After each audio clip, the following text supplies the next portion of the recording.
for me? Jacqueline. And your last name? Martin hyphen Gaines. Okay. But they probably remember me as Jackie Slaughter. I was a Slaughter when I was here. Okay. Is that spelled? Slaughter, Slaughter. Okay.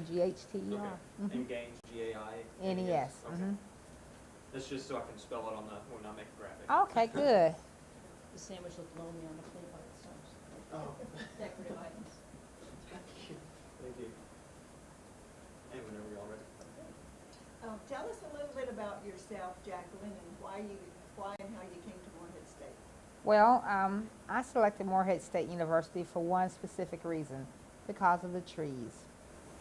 It's beautiful country. I was a candidate for Girls State when I was in high school.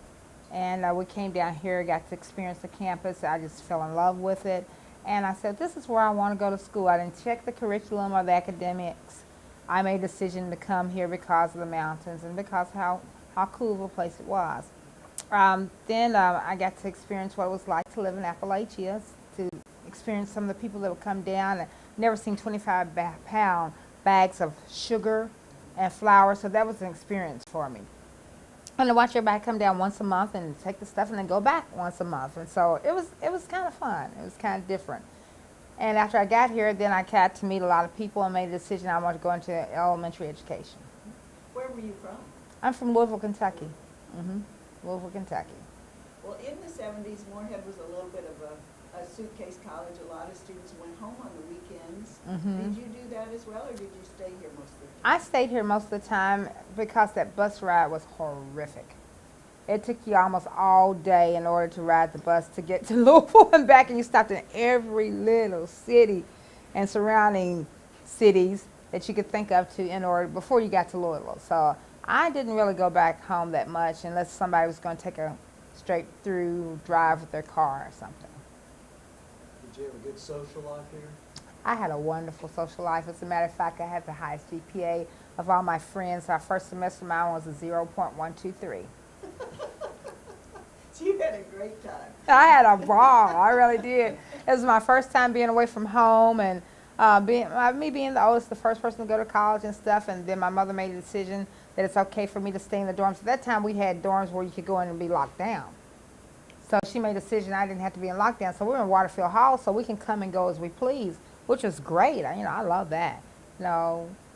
We got some of the girls that were on lockdown out. We would have them hanging out on the outside the windows and stuff. It was, okay, let go. We'll catch you. And so it was an experience. It was a lot of fun. I enjoyed it. And as a matter of fact, some of my friends that I have till today are people that I met here at Morehead. My best friends. And what was your major? My major was, first was physical education.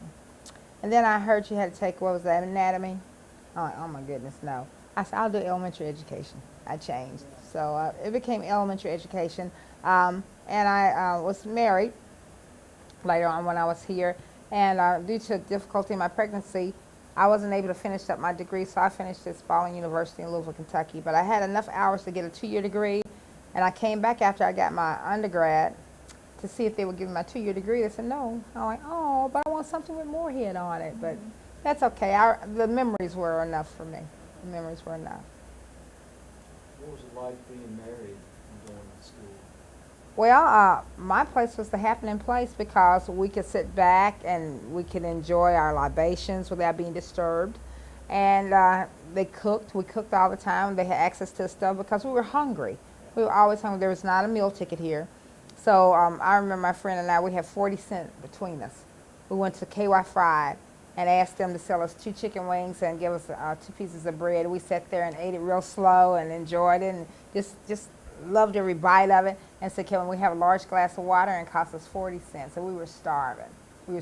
So by me being married, living in Normal Hall, and having access to a stove, I always had people over because we were always cooking. And feeding folks. So it was fun. When you left school with your difficult pregnancy, was it hard to come back, or were you excited about coming back? I was very excited about coming back because my daughter became like the campus queens. There wasn't a little kid on campus, especially a little black kid. That was unusual to begin with. And a little black girl, they had a lot of guys that lived in Normal Hall that had little boys, but I was the only one that had little girls, so she was like an icon. They loved her, and people were always buying her things, and she had this one football player. His name was Boswell. He was huge. He was enormous. And she just took to him, and he would take her and feed her and just do a lot of fun stuff with her. So it was kind of cool to have a kid on campus. And she was really instrumental in helping me with my elementary education information because I would try out my skills on her. And then she would be the one that if it worked well, oh, I can't present this in class. And if not, oh, no, it didn't work out too well. So that was fun. Can you tell us about the Black Gospel Ensemble and how you found your way to it? Yes, being black here was real unique. There were no churches that we could really affiliate with. At that time, I was Methodist. So I went to a Methodist church, and it was like a little bit too boring for me. So, as a matter of fact, it's right down here on Main Street. And I said, well, this is not like home. So we heard about the Black Gospel Ensemble. So I said, well, let's go and see what's going on. And we all got together, and that was the way that we could communicate, you know, our religious beliefs through song. And I think that was very effective, and it was very therapeutic for us because we didn't have any other connection to our own black churches at home except through the choir. And it was another wonderful thing that when we went on choir excursions on the weekends, that they fed us because, like I said, we were very hungry here. We didn't have a meal ticket. So to have the churches to give us a meal was really a fantastic thing for us to do, was sing and get fed for what we did, what we enjoyed doing. And a lot of our song, you could feel the emotion from it because we were on a pilgrimage here. You know, we're trying to make it through school. We're just trying to overcome. And this choir was very helpful in helping us do that. And I think that helped us too because, you know, everybody has their differences, like if it's for fraternities or sororities, but this is one time that we all unite as one, to serve one Christ, one God, and to make sure that our message was given in song. You mentioned that your daughter was in the Morehead newspaper. Yeah. Can you tell us about that? Yeah, it was real cool. We came to a basketball game, and she's front page news. Everybody was like, Keisha's on the front page. It's like, get out of here. I tried to find the article because I wanted to send it in, but she was holding a little balloon, and they called her the littlest eagle, and she was a cheerleader. She was cheerleading for them. And it was kind of fun, and I thought it was kind of unique that they selected her, you know, to take that picture, and I was sitting there as the mom just watching on, and we saw it in the paper, and it was kind of fun. It was really nice to have something different in the paper opposed to what they usually put in the newspapers. And they got a big kick out of it. Like I said, she was the queen of the campus. She was the queen of the campus. It was interesting. We read through your questionnaire, and that side comes out, but it also seems like race relations at times were tense. Yes, they were extremely tense. I think it was basically because it was just, we didn't have a lot of diversity when we were growing up. I was raised as a diverse person. I went to Catholic school, so therefore I did a lot with blacks and whites, and so we had a mixed culture. And we all wore uniforms, so we were just alike. We were clones. So we didn't have any reason to, you know, kind of just like one another. So my parents raised me as a colorless person. That's how I raised my children. And when I came here and experienced negativity because of the color of my skin, it was kind of something that was unique.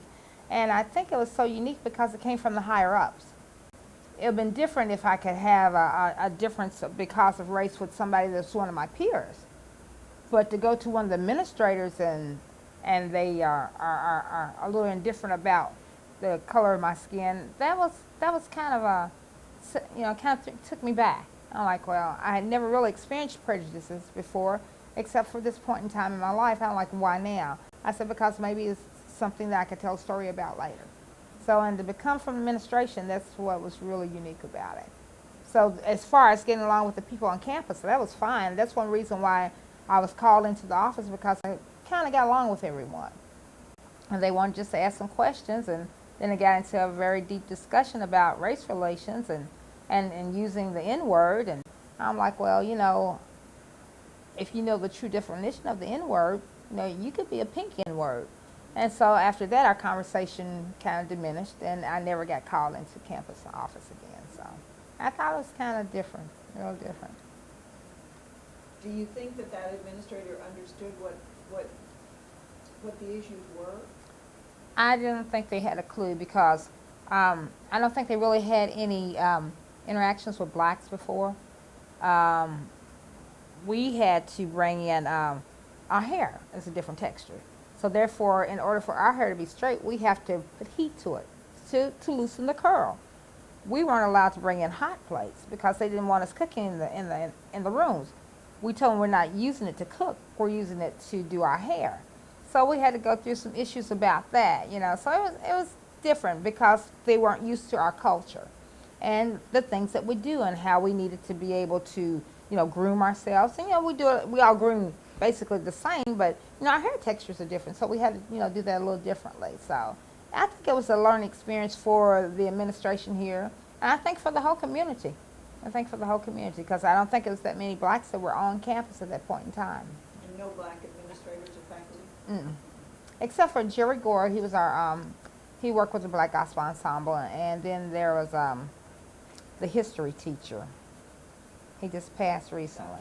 Dr. Jackson, yes. And Dr. Strader, he was the art teacher. Oh, Yeah, those are the three that, yeah, those are the only three that I remember. And one more, Ike Unsel. Ike Unsel was, he was with the basketball team, as a matter of fact. He's one of the assistant coaches of the basketball team. Do you remember anything in particular about Dr. Jackson? Dr. Jackson, I remember that he told my girlfriend and myself never to come into his class anymore that high again. So That high again? we had, you know, we partied. We really did. And we just came to class just as, to be physical there, and we just sitting there just tore up. And she didn't care for history, and I didn't either, but he called us to the side and told us don't do that anymore. And we respected his wishes. We respected his wishes because he was an adult. And our parents told us how to go ahead and do what adults tell you to do. So we never came in there and tore up again in this class. Got a D out of it. I'm not a big history buff, but maybe if he hadn't done that, I might not even gotten a D. So Yeah. it was good. It was good. And I took one art class with Dr. Strader. I think that's what his name was. Because he reminded my daddy had a mustache and stuff. And Dr. Jackson had one class with him. And then I took a class with Ike Unsel because I was a PE major at that time. And I played on the volleyball team. Yeah, I sure was, My freshman year, I was a volleyball player. That's before they gave you any kind of scholarships or anything. So you just played because you liked the sport.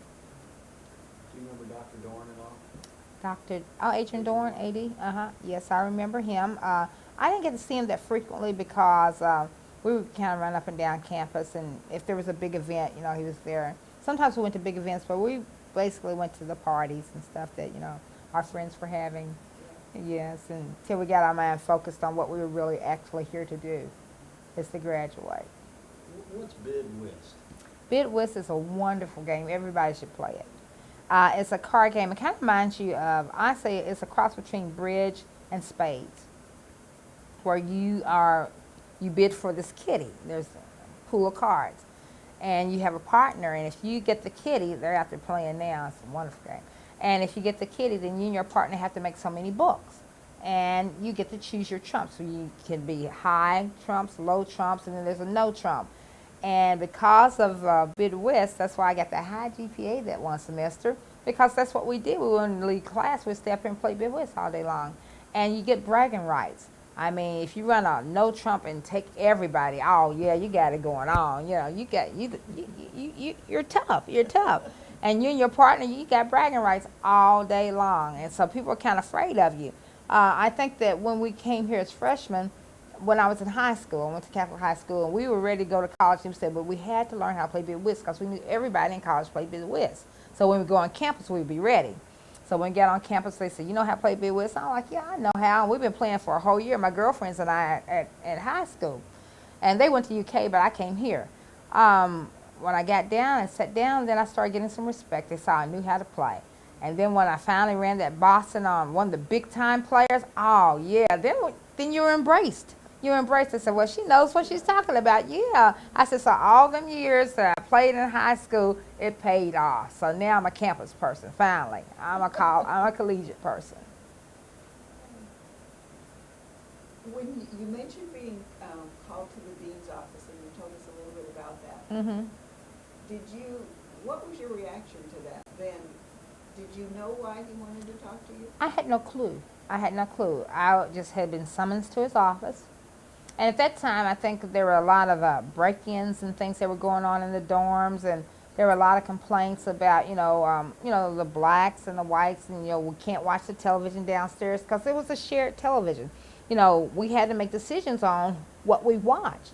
It had to be a consensus of the group, and somebody might want to watch football, or somebody, and it's a girls' dorm. Some girls like watching football and baseball, and then there are some that don't. So there are a lot of squabbles about what goes on with the television, and then sometimes the dorm mother, it was difficult for them to handle those issues because they didn't know actually what to do. Should we go with the black kids because they're a minority, or what should we do? Should we let the white kids do what they want to do? But it kind of worked out for us good. We had some conflicts, we did have some conflicts, and we worked through them.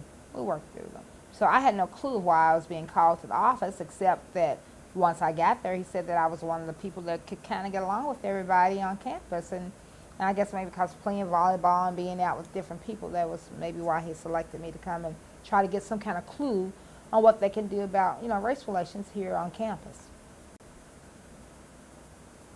You mentioned the cross burning incident. I Ah, hate to bring that up, but it was, yeah, that was something I thought you only saw on television.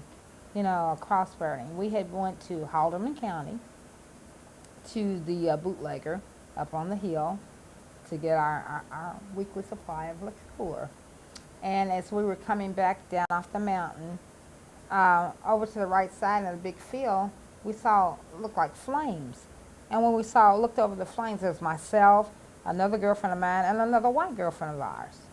So we looked over and we saw the cross burning, and we saw the Klansmen burning the cross, and it was breathtaking because I was in awe because I just really didn't believe that it really happened. And for me to see it, I'm a 53-year-old, but that's kind of, it's devastating. And so we said, we're going to hightail it up out of here, because we might be next, because we started thinking about what happened down in the South where the people got, lynched and killed, because they were blacks and with whites. And it was kind of scary, but it's surreal. It was a surreal experience to watch a cross being burned in an open field and Klansmen standing around. Well, Haldeman's not that far from here. Were the townspeople here, do you think, were they racist? I don't think they were racist because I never ran into anybody that was, racist toward me. I think they just didn't understand, what it's like, because I don't think they were I think there was one black family at the time here in Morehead, and they probably just meshed well with the other families here, and for us, the city blacks to come out and, they're totally different than the ones that we have here. Why are they so outspoken and speaking what they feel? That's because that's where we were raised. That's how we were raised. We weren't submissive.